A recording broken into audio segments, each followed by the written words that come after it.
A very good morning to everyone. Mining में आप सभी का स्वागत है। और आज की इस वीडियो में हम बड़ा ही इंटरेस्टिंग टॉपिक डिस्कस करने जा रहे हैं, मीथेन ड्रेनेज।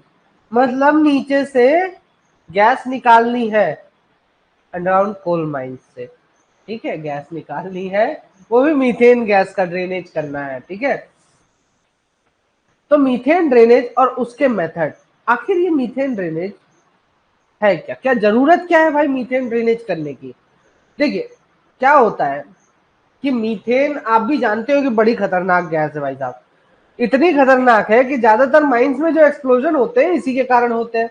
तो अगर ऐसा कोई तरीका हो जिसकी मदद से मैं क्या करूं कि पूरी की पूरी मीथेन पहले ही निकाल लूं, मीथेन गैस पहले ही निकाल लूं और फिर उसके बाद अपना माइनिंग करूं, तो मुझे माइनिंग करने में उतनी ज्यादा दिक्कत नहीं जाएगी, मेरे लिए खतरा भी कम मौजूद रहेगा। बात तो सही बोल रहे हैं ना। दूसरा, मीथेन का अगर बात करें तो मीथेन अपने आप में एक बहुत बड़ा फ्यूल है, सब बहुत बड़ा सोर्स ऑफ फ्यूल है मीथेन अपने आप में ही। क्योंकि 1 kg मीथेन अगर आप बर्न करते हो तो लगभग 13,600 किलो कैलोरीज ऑफ हीट उसमें से निकलती है। अगर 1 kg गन पाउडर जो है तो ब्लास्ट करो ना तो उसमें भी इतना नहीं निकलता, 580 निकलता है। नाइट्रोग्लिसरीन भी जलाने पर 1500 किलो कैलोरीज निकलेगा, इसमें 13,600 किलो कैलोरीज निकल रहा है। उड़ी बाबा, मतलब समझ रहे हो, थोड़ी सी गैस, भरपूर एनर्जी, भरपूर हीट और एक क्लीन सोर्स ऑफ फ्यूल है। आप भी जानते हैं कि भाई इसमें किसी प्रकार का, ये जब जलता है तो पूरी तरह से जलता है, किसी प्रकार का हार्मफुल गैसेस एमिट नहीं किया जाता है। अब इसीलिए किया कहा जाता है कि मतलब एक देखिए, ये कोई फिक्स चीजें नहीं है यहाँ पे जो भी चीजें बताई जाएंगी वो किसी न किसी घटना पर आधारित है, ठीक है। तो अगर बोला जाता है, ऐसा माना जाता है कि अगर मीथेन गैस का एमिशन 20 से 25 क्यूबिक मीटर पर टन हो रहा है तो उस केस में मीथेन ड्रेनेज करना आपके लिए फायदेमंद है, अदरवाइज आपके लिए घाटा ही है। इंडिया में मतलब मीथेन ड्रेनेज तो सबसे पहले कहां पे स्टार्ट किया हुआ था, रुर कोलफील्ड्स जर्मनी में सबसे पहले 1943 में हुआ था। फिर उसके बाद बाकी की फॉरेन कंट्रीज ने भी इसको अप्लाई करना स्टार्ट कर दिया। फिर इंडिया में भी भाई इंडिया के लोगों ने बोला हम भी एक्सपेरिमेंट करके देखेंगे, तो अमलाबाद कोलरी में इसका एक्सपेरिमेंट किया गया और बाकी की और भी बहुत सी गैसी माइंस है जहां पे इसका एक्सपेरिमेंट किया गया। और प्रेजेंट टाइम में तो इसके लिए रेगुलेशन ही आ गया सीधे सीधे कि आपको मीथेन गैस का ड्रेनेज करना है। अब देखिए, मीथेन ड्रेनेज आपका अलग अलग मेथड से किया जाता है। इसमें हम क्या करते हैं, बोरहोल्स ड्रिल करते हैं, ठीक है, फेस के आगे आगे बोरहोल्स ड्रिल करके रखते हैं ताकि पहले ही मीथेन गैस निकल जाए, उसके बाद हम वहां पे वर्किंग करें। तो ये होता है मीथेन ड्रेनेज का बेसिक फंडा, ठीक है। अब वो बोरहोल्स आप किस प्रकार से करेंगे वही हो जाते हैं उसके मेथड्स। तो मीथेन ड्रेनेज की अगर मैं मेथड्स की बात करूं तो इसका कोई सिंगल प्रिफर्ड टेक्निक नहीं है मीथेन ड्रेनेज का, लेकिन हाँ, हम मेथड जो है तो कुछ मेजर पैरामीटर्स के बेसिस पर मेथड अपना बना सकते हैं कि किस मेथड से हमें काम करना है। कि कोई सिंगल टेक्निकल मेथड नहीं है कि इस तरीके से मीथेन का ड्रेनेज करना चाहिए, कोई वैसा नहीं है। बट कुछ तरीके ऐसे हैं जो कि किए जाते हैं, प्रैक्टिस किए जाते हैं, उसके बेसिस पर हम यहाँ पर स्टडी करेंगे कि कौन कौन से मेथड्स होते हैं। अब देखिए, तो आपका मीथेन ड्रेनेज करना है और उसके लिए किस मेथड से मीथेन ड्रेनेज करेंगे, इसके लिए कुछ पैरामीटर्स तो कंसीडर करना पड़ेगा ना भाई। डिसाइड कैसे करोगे कौन सा मेथड यूज करें। तो सबसे पहला तो डिपेंड करता है कि नेचुरल और इंड्यूस्ड परमेबिलिटी कितनी है आपके कोयले की, ठीक है। परमेबिलिटी मतलब, परमेबिलिटी का मतलब होता है कि आपका फ्लूड, जब भी आपका फ्लूइड एक जगह से दूसरी जगह किसी मीडियम से होते हुए गुजरता है, ठीक है, किसी मेम्ब्रेन से होते हुए गुजरता है, तो उसको हम बोलते हैं क्या, परमेबिलिटी उसकी बोलते हैं। ज्यादा तेजी से गुजर जा रहा है तो ज्यादा परमेबिलिटी, कम तेजी से निकल पा रहा है, धीरे धीरे निकल पा रहा है तो कम परमेबिलिटी कम है।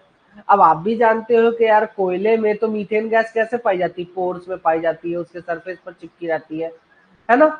अब अगर ये मीथेन गैस को चारों तरफ से बांध के ही रखता है, मीथेन गैस को पोर्स से निकलने ही नहीं देता, फ्लो नहीं होने देता है, तो इसकी परमेबिलिटी तो कम हो गई, ठीक है। मुझे क्या चाहिए, ऐसा कोयला चाहिए जो कि प्रेशर रिलीज करने पर चारों तरफ से मीथेन गैस को इजीली दे दे, ऐसा चाहिए मीथेन ड्रेनेज के लिए, ऐसा कोयला चाहिए। दूसरा जो मेजर पैरामीटर है कि आपको आप मीथेन ड्रेनेज करना क्यों है, ठीक है, और आपका माइनिंग का मेथड क्या है, किस मेथड से आप डेवलपमेंट और डिप्लरिंग जो भी आप कर रहे हो, माइनिंग का कौन सा मेथड अप्लाई कर रहे हो। इसी के बेसिस पे मीथेन ड्रेनेज के टोटल 5 मेथड्स दिए गए। In seam drainage, gob drainage by surface borehole, cross measure borehole drainage borehole method, superjacent heading method और हिसबैक method and pack cavity method.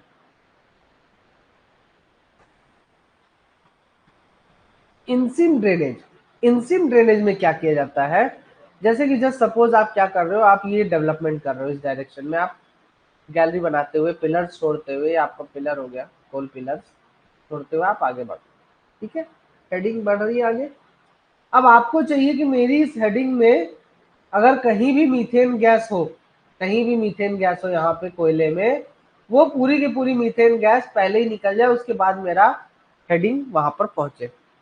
इसके लिए आप क्या करोगे, 2 ठो गैलरीज इस टाइप से बनाओगे हेडिंग के पीछे, और वहां से फ्लैंकिंग बोरहोल्स, इसको हम बोलते हैं फ्लैंकिंग बोरहोल्स, इस टाइप से बोरहोल्स आप आगे तक ड्रिल कर देते हो। अब होता क्या है कि अगर मान लीजिए कहीं पे मीथेन गैस होगी और अगर कोयले की परमेबिलिटी अच्छी है, तो ये मीथेन गैस ऑटोमेटिकली चारों तरफ से फ्लो करके इन बोरहोल्स में चली जाती है,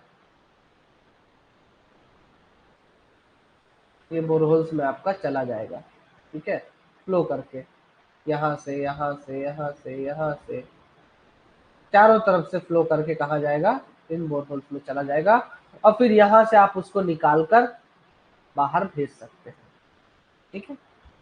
ज्यादातर ये बोरहोल्स कहां पर ड्रिल किए जाते हैं, रिटर्न एयरवे में, है ना, जो इन बोरहोल्स की लोकेशन होती है वो रिटर्न एयरवे होती है। रिटर्न एयरवे में क्यों करना चाहता है, रिटर्न एयरवे में इसलिए किया जाता है ताकि आपका मीथेन गैस जो आता है वो डायरेक्टली अगर लीकेज हुआ या कुछ भी हुआ, हाँ चल वाटर प्रेशर से भी करते हैं, वो आगे है अभी आपका, ठीक है, ताकि क्या हो कि आपका जो मीथेन गैस है, अगर मान लीजिए आप उसको किसी पाइप की मदद से सरफेस पर भेज रहे हैं या फिर किसी भी चीज की मदद से सरफेस पर नहीं भेज रहे हैं, बस आप ड्रेनेज करके सीधे एनवायरमेंट में, जो सरफेस पर एनवायरमेंट है वहां पर रिलीज कर दे रहे हो गया। तो ऐसे के दोनों ही केसेस में अगर मीथेन गैस आप इनटेक एयरवे में आपका आके और फिर बाहर जाएगा, तो उस केस में तो क्या होगा कि भाई वो पूरी माइंस में घूमेगा, और पूरी माइंस में घूमेगा तो एक एक्सप्लोसिव मिक्सचर बना के पूरी माइंस को एक्सप्लोड कर देगा, दिक्कत वाली बात है ना। तो इसलिए उसको जो है तो हम कहां पर रखते हैं, इन बोरहोल्स को हम रिटर्न एयरवे में रखते हैं कि बस निकला और सीधे सरफेस पर चला गया, पूरे माइंस में घूमने की जरूरत नहीं है भाई साहब आपको, ठीक है, ये चीज क्लियर है।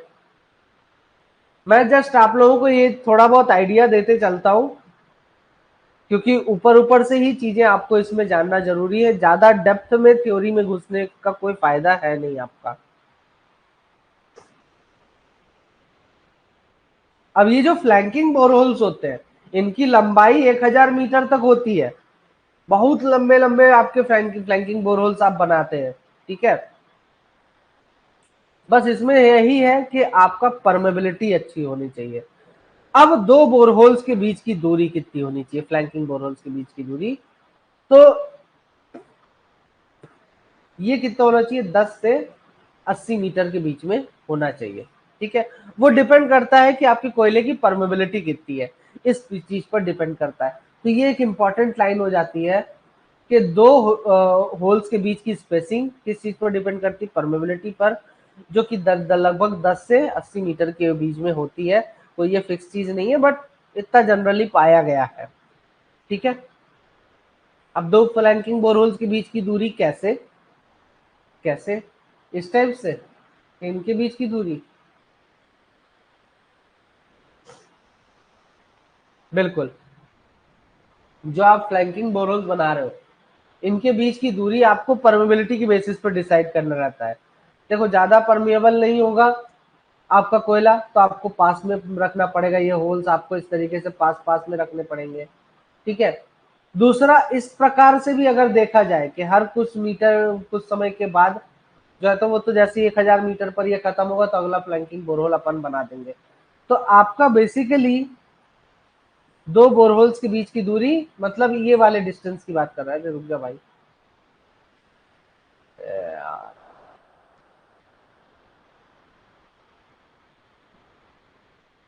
इस वाले डिस्टेंस की बात कर रहा हूँ, ठीक है। अब अगर बात करें किसमें, लॉन्ग वॉल में, लॉन्ग वॉल में भी ऐसे ही होता है। लॉन्ग वॉल में ये हॉरिजॉन्टल होता है। लॉन्ग वॉल में ये देखिए आपका, ये आपका फेस हो गया जो कि इस तरफ धीरे धीरे बढ़ रहा है।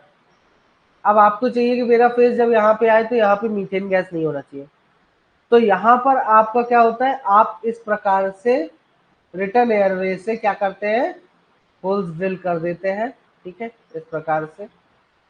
अब जैसे जैसे फेस आपका इधर आता जाएगा वैसे वैसे आपका मीथेन ड्रेनेज पहले ही हो चुका होगा इन बोरहोल्स की मदद से। इनके बीच का भी डिस्टेंस कितना हम रखते हैं, 10 से 80 मीटर के बीच में रखते हैं। It depends on the permeability of the hole, ठीक है। हॉरिजॉन्टल ड्रिलिंग है ये।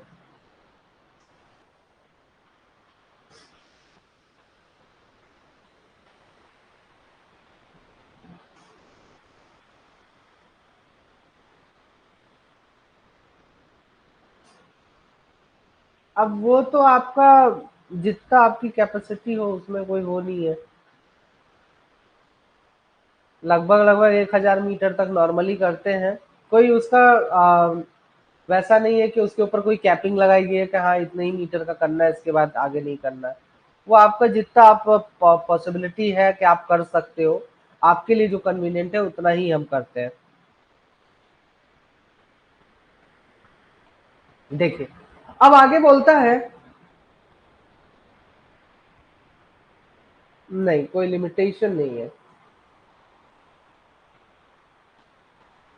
इससे रिलेटेड, अभी तो उतना ज्यादा कुछ आया भी नहीं है क्योंकि इससे रिलेटेड ना अभी तक नियम बनाए ही नहीं गए थे। 2017 में पहली बार तो कोई चीज ऐड की गई कोलवेट मीथेन जैसी, उसके पहले तो कुछ था ही नहीं इसके बारे में। Coalbed methane, abandon mine methane, underground coal gasification, ये सब चीजें तो अब आना स्टार्ट हुई है जब इनका ट्रेंड बढ़ता जा रहा है। अब इससे रिलेटेड फिर आपका जो है तो आएगा आगे चल के जो भी है तो नियम कानून।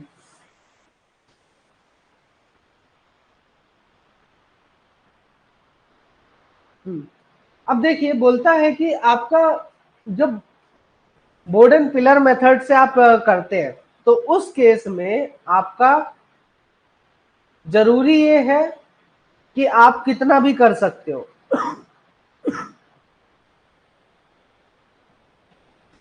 ठीक है। लेकिन लेकिन अब इसमें देखो, इसमें क्या हो जाएगा कि अगर मैं लिमिटेशन नहीं रखूंगा तो इसमें तो जाके ये इनटेक एयरवे में घुस जाएगा, है ना। बात तो क्लियर है भाई, ये तो इनटेक एयरवे में चला जाएगा सीधे सीधे। तो यहाँ पे क्या बोलता है कि आपको एक बात का ध्यान रखना है कि दो होल्स के बीच का जो भी आप स्पेसिंग रख रहे हैं, दो होल्स के बीच का जो भी स्पेसिंग रख रहे हैं उसका कम से कम आधा, मतलब मान लीजिए अगर मैं 80 मीटर की स्पेसिंग रख रहा हूं लॉन्ग वॉल में, तो यहां पर इनटेक एयरवे से कम 40 मीटर का गैप होना चाहिए। इनटेक एयरवे और मेरा जो बोरहोल का एंड है उसके बीच में कम से कम 40 मीटर का गैप होना चाहिए, कम से कम इसका आधा तो होना ही चाहिए, सीधे सीधे ये बोलता है ना। अपोजिट एयरवे से आधा होना चाहिए। The distance from the end of each borehole and the opposite airway should be about half the spacing between the holes. अब कभी कभार ऐसा होता है कि अगर परमेबिलिटी अच्छी नहीं हुई तब क्या करेंगे भाई, सवाल तो ये भी दिमाग में आता है कि सर ठीक है परमेबिलिटी अच्छी हुई तो मीथेन गैस तो फ्लो कर जाएगी। हमने बोरहोल ड्रिल किया, मीथेन गैस ताड़ाताड़ी करके, ताड़ाताड़ी होके इधर से आ जाएगा, इधर से आ जाएगा, इधर से आ जाएगा, इधर से आ जाएगा। परमेबिलिटी अच्छी है, लेकिन परमेबिलिटी अच्छी नहीं है तो मीथेन गैस की क्या गरज की यहां से निकलेगा? क्यों जाएगा भाई, उसको कुछ तो चाहिए। तो हम उस केस में क्या करते हैं, हम यहाँ पे सक्शन लगाएंगे, सक्शन करना स्टार्ट करेंगे, जो कि बहुत तेजी से हवा को खींच के बाहर निकालेगा, और उस केस में मीथेन गैस आराम से बाहर निकल सकती है। अब ये जो आपका ड्रेनेज है, इसमें कम से कम आपको इसको कितना टाइम देना चाहिए? कम से कम 6 महीने देना चाहिए, और कभी कभार तो 1 साल से ऊपर भी लग जाता है। बहुत स्लो प्रोसेस है। अगर आप सक्शन नहीं करते हैं तो ये ऑटोमेटिकली होगा फिर, और उस केस में ये धीरे धीरे धीरे धीरे होता चला जाएगा।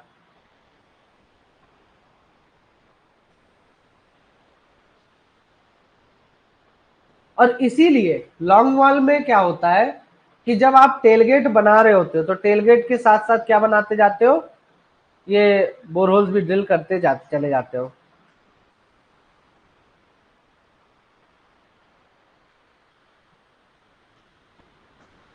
नहीं नहीं नहीं, वो वैक्यूम नहीं क्रिएट होता है,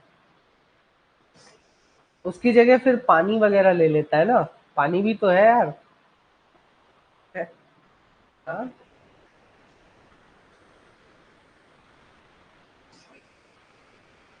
पानी है या कहीं और से थोड़ी बहुत हवा मिल जाती है, वो वैक्यूम नहीं क्रिएट होता वहां पे।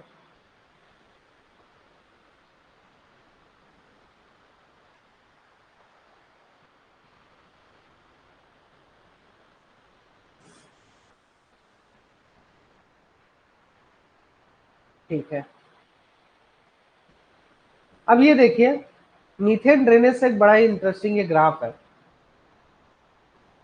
अब होता क्या है कि जैसे मान लीजिए मुझे मीथेन ड्रेनेज करना है, ये कौन सी में मैंने होल ड्रिल किया, अच्छा नहीं लग रहा ये, कौन सी में मैंने होल ड्रिल किया, ठीक है। अब इसमें होता क्या है कि जैसे ही आप होल्स ड्रिल करते हो तो गैस का प्रोडक्शन उस समय सबसे ज्यादा होता है। होल ड्रिल किया ना, गैस का प्रोडक्शन सबसे ज्यादा होगा। फिर धीरे धीरे गैस का प्रोडक्शन घटना स्टार्ट हो जाता है, मतलब गैस नहीं निकलेगी। फिर उसके बाद ना आपका गैस की स्पीड कम हो जाएगी, क्योंकि अब धीरे धीरे क्या होगा कि जो भी गैस एकाएक निकली, अब उसकी जगह पे क्या आना स्टार्ट हो जाएगा, पानी स्टार्ट हो जाएगा। भाई जो भी वॉइड क्रिएट हुआ है उस जगह पे तो अब पानी भरना स्टार्ट हो जाएगा। फिर उसके बाद क्या होगा कि आपका जब पूरा का पूरा पानी निकल जाएगा, ठीक है, पानी निकलना जब स्टार्ट होगा तो जैसे ही डिवॉटरिंग होता है ना भाई, पानी धीरे धीरे अब आपके होल की तरफ बढ़ता जाएगा, और जैसे ही डिवॉटरिंग स्टार्ट होता है धीरे धीरे गैस का परसेंटेज फिर से प्रोडक्शन बढ़ जाता है। क्यों?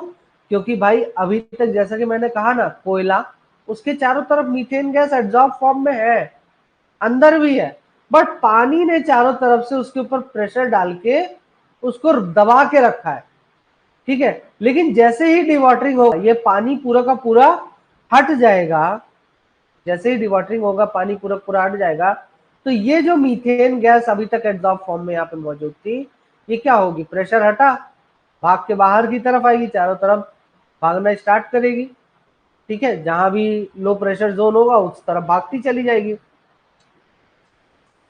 तो ये चीज देखने को मिलती है।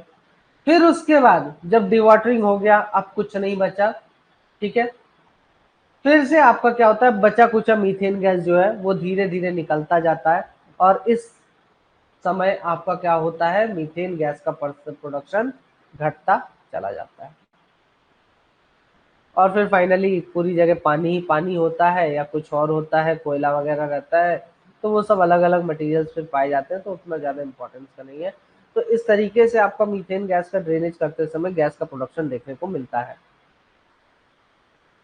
चलो ठीक है, ये तो हुआ इन सीम ड्रेनेज, मतलब सीम में ही मीथे बोरहोल ड्रिल कर रहा हूँ। मैंने बोरहोल इन सीम मीथेन ड्रेनेज में क्या किया, सीम में ही बोरहोल ड्रिल कर दिए, सीम में ही काम कर रहा हूं, सीम में ही बोरहोल ड्रिल कर रहा हूं। लेकिन अगर बात करें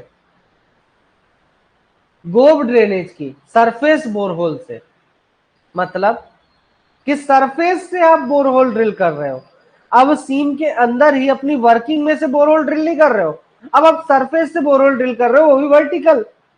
ठीक है, अब इसमें होता क्या है कि मीथेन गैस जो है तो गोव्ड आउट एरियाज में, लॉन्ग वॉल पैनल के गोव्ड आउट एरियाज में जो मीथेन गैस पाई जाती है उसको हम बोलते हैं गोब गैस।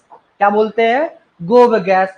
और अगर इस गैस को आप रिमूव नहीं करते हो तो दिक्कत ये होगी कि पूरी की पूरी गैस कहां पे आ जाएगी, आपके इनटेक और रिटर्न एयरवे में भर जाएगी, फेस में भर जाएगी। तो वहां पर आपको एक भाई वर्किंग कंडीशन सही नहीं रहता फिर उस केस में। तो अब हमारा मेन टारगेट ये है कि मैं मीथेन गैस को जो है मेरा गोब गैस में से मीथेन गैस निकाल लूं। ठीक है, तो इसके लिए कम से कम 3 से 4 होल्स ड्रिल किए जाते हैं सरफेस से। 500 से 600 मीटर के बीच का, इनके बीच का मतलब दो बोरहोल्स के बीच का जो दूरी है वो 500 से 600 मीटर के आसपास होती है। और आपका जो कोल का फेस है, ठीक है, उसके सेंटर लाइन के अलोंग मैं क्या करूंगा, मैं बोरहोल्स ड्रिल करूंगा और कोल फेस से आगे तक ड्रिल करूंगा। होल्स का जो डाया होता है 200 से लेकर 250 mm तक इनका डाया होता है। ठीक है, और जो भी कोल सीम है उसके टॉप से, कोल सीम की टॉप से 8 से 10 मीटर की दूरी तक जो है तो क्या किया जाता है, ड्रिल किया जाता है। अभी बताता हूं डायग्राम की मदद से सब कुछ। अब देखिए, ये है दो बोरहोल्स की, ये आपका सरफेस है। ठीक बा, तो दो बोरहोल्स की दूरी कितनी बताई, 500 से 600। ठीक है, मैंने और क्या बोला कि इनका डाया तो ठीक है 200 से 250 mm होता है, कि जो कोलसीम है, ये आपकी कोलसीम है पूरी की पूरी, ऊपर से जा रहा है, कोलसीम को टच करने का जो कोलसीम का टॉप है, टॉप से कम 8 से 10 मीटर का गैप मेंटेन करके रखना है, 8 मीटर टू 10 मीटर। आई बात समझ में, ये 8 से 10 मीटर क्या बोल रहा है कि जो भी आपका, इस प्रकार से देखते हैं, ये कोलसीम है। अब बोरहोल आप ड्रिल कर रहे हो, ड्रिल कर रहे हो, ड्रिल कर रहे हो, ड्रिल कर रहे हो, ड्रिल कर रहे हो, और फिर जैसे ही 10 मीटर का गैप बचा, बस बोरहोल को अब इसके आगे ड्रिल नहीं करोगे, नहीं करना। दूसरा, इसका जो सेंटर लाइन है कोल सीम का, इसके सेंटर लाइन के अलोंग आप होल्स ड्रिल करेंगे। ठीक है, ये भी बात समझ में आ गई। अब ये गोब ड्रेनेज होता कैसे है, देखो आप भी जानते हो कि लॉन्ग वॉल में हम क्या करते हैं, केविंग मेथड से करते हैं, बाद में रूफ फॉल हो जाता है। ठीक है, बहुत तेजी से करते हैं।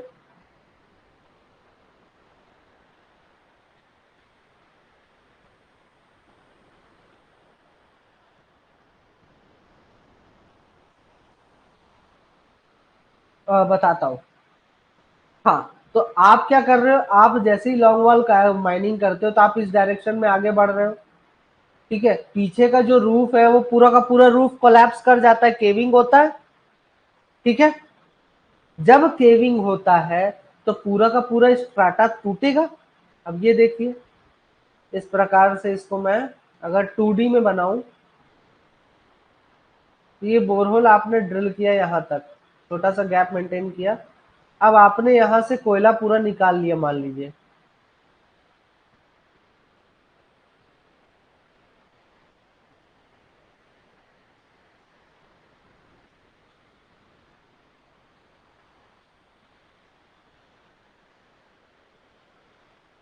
इस प्रकार से, तो यहाँ पे क्या होगा, ये टूटेगा। ठीक है, ये पूरा टूटेगा। टूटेगा तो जाहिर सी बात है, इतना सा बोरहोल जो आपने गैप छोड़ा है, अगर बोरहोल आप ड्रिल भी कर देते ना तो वो टूट ही जाता, तो कोई फायदा नहीं था। फिर जैसे ही ये टूटेगा ऊपर तक पूरा,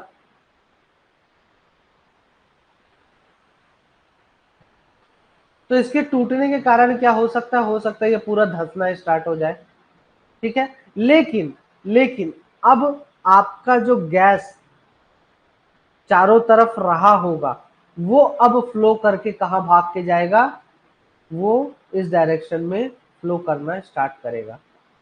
जो गैस है, मीथेन गैस है, वो चारों तरफ से भाग भाग के, जैसे ही इनको मतलब अभी तक ये पैक्ड फॉर्म में थे स्ट्राटा में, जैसे ही इनमें से स्ट्राटा से प्रेशर रिलीज हुआ, सब कुछ टुकड़े में हो गया, बिखर गया पत्थर, आपका कोलैप्स कर गया रूफ, तो चारों तरफ से जो भी आपका गैस मिलता है, मीथेन गैस होगा, वो बहुत तेजी के साथ बोरहोल की तरफ भाग के जाएगा, या तो आपके फेस में भाग के जाता, लेकिन अगर आपने बोरहोल ड्रिल कर दिया तो वो बोरहोल की तरफ भाग के जाएगा, ठीक है। अब बोरहोल की तरफ भाग के जाएगा तो अब आप बोलेंगे कि सर ये बोरहोल तो खराब हो जाएगा, भाई धस जाएगा तो फिर इसमें कैसे घुसेगा। तो ये धसता नहीं है, क्यों? क्योंकि इसमें हम केसिंग करते हैं, परफोरेटेड केसिंग का इस्तेमाल किया जाता है। क्या? परफोरेटेड केसिंग का इस्तेमाल किया जाता है। परफोरेटेड केसिंग क्या होता है? परफोरेटेड केसिंग का मतलब होता है एक ऐसी पाइप जिसमें ढेर सारे छेद हो, जिसमें ढेर सारे होल्स बने होते हैं, उसको हम बोलते हैं परफोरेटेड केसिंग, ठीक है। उसकी दीवारों पे इतने होल्स बने रहते हैं कि इजीली आपका पूरा का पूरा गैस वहां से आसानी से निकल सकता है। आई बात समझ में?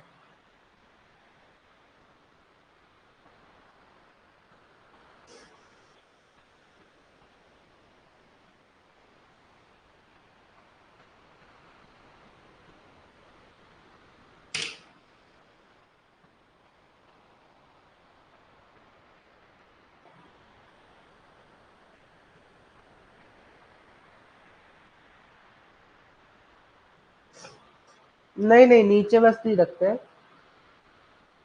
ऊपर से लेके नीचे तक पूरा रखते हैं हम। नीचे बस नहीं रखा जाता, ऊपर से लेके नीचे तक पूरा रखा जाता है, क्योंकि स्टार्टा को कोई भरोसा नहीं है ना कितना क्रैक करेगा, कहाँ जाएगा। हाँ, केसिंग में होल होता है।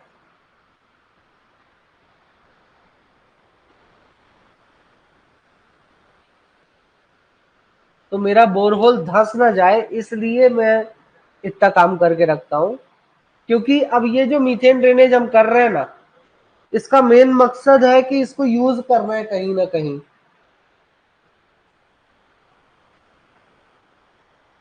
इसलिए इतना खर्चा किया जा रहा है।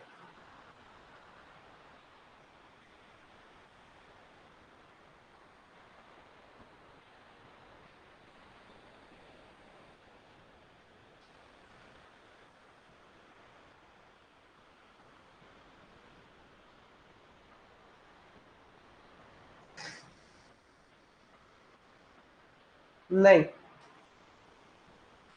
एक ये भी कारण हो सकता है कि 8 से 10 मीटर का गैप इसीलिए मेंटेन किया जाता है, ताकि आपका इंक्यूबेशन पीरियड ना होने पाए।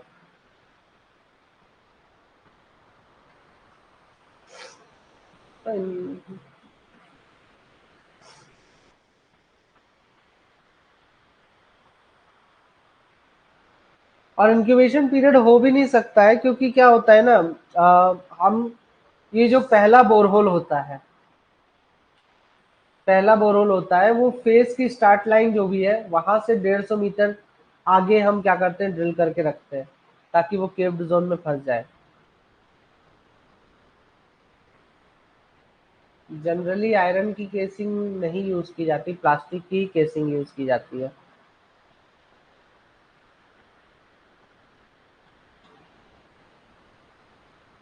चलिए ठीक है, अब आगे देखते हैं। क्रॉस मेजर बोरहोल मेथड, तीसरा मेथड है ये, मेथेन ड्रेनेज का सबसे कॉमन मेथड यही है। इसमें हम क्या करते हैं कि जो आपका टेलगेट है, एडवांसिंग लॉन्ग वॉल का जो टेलगेट है, तो वहां से टेलगेट से अपवर्ड या फिर डाउनवर्ड वर्किंग सीम में, वर्किंग सीम के ऊपर या वर्किंग सीम के नीचे हम क्या करते हैं, बोरहोल्स ड्रिल करते हैं, ठीक है। अपवर्ड होल्स इसलिए ज्यादातर ड्रिल किया जाता है क्योंकि इस केस में क्या, क्योंकि मीथेन क्या है, वो हमेशा ऊपर की तरफ भागता है। ठीक है, अगर उसको क्रैक्स वगैरह भी मिलेंगे, कैविटीज वगैरह मिलेंगे, तो हमेशा ऊपर की तरफ भागता है। और दूसरा, रूफ जो कोलैप्स होगा, जो कैविटीज क्रिएट होंगी आपकी माइनिंग के कारण, वो सब कुछ भी रूफ में ही देखने को मिलता है ज्यादातर। तो इसीलिए हम अपवर्ड होल्स ड्रिल करते हैं। अब आपका जो होल्स का इंक्लिनेशन होता है वो डिपेंड करता है कि आपके स्ट्राटा का डिप क्या है। फ्लैट सीम्स में इंक्लिनेशन कितना रखा जाता है, 50 से 60 डिग्री रखा जाता है हॉरिजॉन्टल से over the waste, and inclination less than 45 degree produce less gas. ठीक है, 45 डिग्री से कम का इंक्लिनेशन हम रखते ही नहीं है कभी भी। अब ये देखिए इसको कुछ इस प्रकार से, चलिए मेरा डायग्राम देख लीजिए, ज्यादा बेटर है। ये देखिए, ये मान लीजिए मेरी गैलरी है जहां पे मैं काम कर रहा हूं, तो मेरा सरफेस हो गया। ठीक है, अब मैं क्या करूंगा, यहां से एक बोरहोल ऐसे ड्रिल कर दूंगा अपवर्ड डायरेक्शन में, बस। और इसका जो इंक्लिनेशन होगा वो आपकी कोल सीम से कम 45 डिग्री से अधिक होना चाहिए, न ज्यादा न कम, है ना। जनरली 50 से 60 डिग्री के बीच में रखा जाता है। अगर मान लीजिए 45 डिग्री से कम इंक्लिनेशन रखा, मान लीजिए कुछ इस प्रकार का मैंने इंक्लिनेशन रखा, कम इंक्लिनेशन है, तो इस केस में मीथेन गैस अगर यहाँ पर आएगी भी, तो हल्के फुल्के क्रैक्स के कारण मीथेन गैस आपको कहाँ पे एंटर कर जाएगा, यहाँ पे। निकलनी चाहिए थी इस पॉइंट से और निकल रहा है इधर से टुचुक टुचुक करके। आप बोलोगे अरे बाबा साला कहां से निकल गया।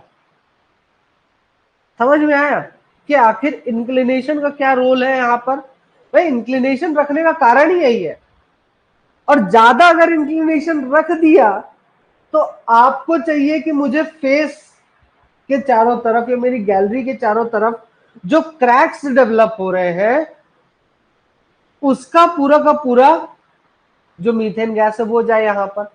लेकिन आपने इंक्लिनेशन रखा ऐसा, तो यहां के क्रैक्स का जो मीथेन गैस है वो इसमें ना जाकर सीधे माइंस के एयर में जाके मिक्स हो जाएंगे, तो ज्यादा भी नहीं रख सकते हो, बड़ी दिक्कत। ठीक, अब ये बोरहोल्स बनाए कहाँ जाते हैं, ये बनाए जाते हैं रिटर्न एयरवे में।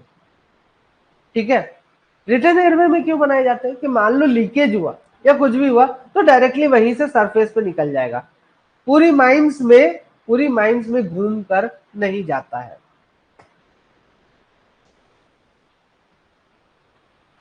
इंक्लिनेशन का ऐसा है कि भाई अगर इंक्लिनेशन कम रखते हो, बोरहोल और कोल सीम के बीच का जो इंक्लिनेशन है, किसके किसके, बोरहोल, ये आपकी कोल सीम और ये आपका बोरहोल, इनके बीच का जो इंक्लिनेशन है, एंगल है, अगर ये कम रखते हो तो उस केस में क्या होगा कि मीथेन गैस आपका होल में आएगी और होल से बोरहोल से कहां पे चली जाएगी, माइंस के अंदर चली जाएगी। ठीक है, मतलब कि लीकेज होके क्रैक्स वगैरह से यहां पे आ जाएगा वर्किंग प्लेस में, ट्रेवलिंग रोडवे जो भी है।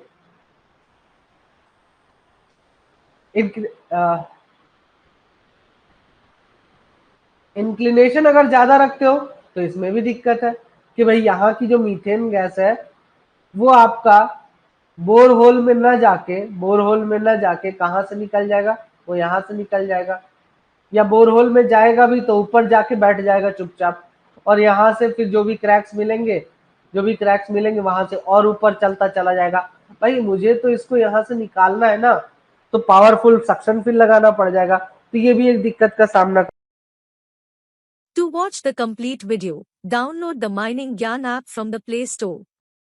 Enjoy a seamless learning experience without interruptions and subscribe to our YouTube channel.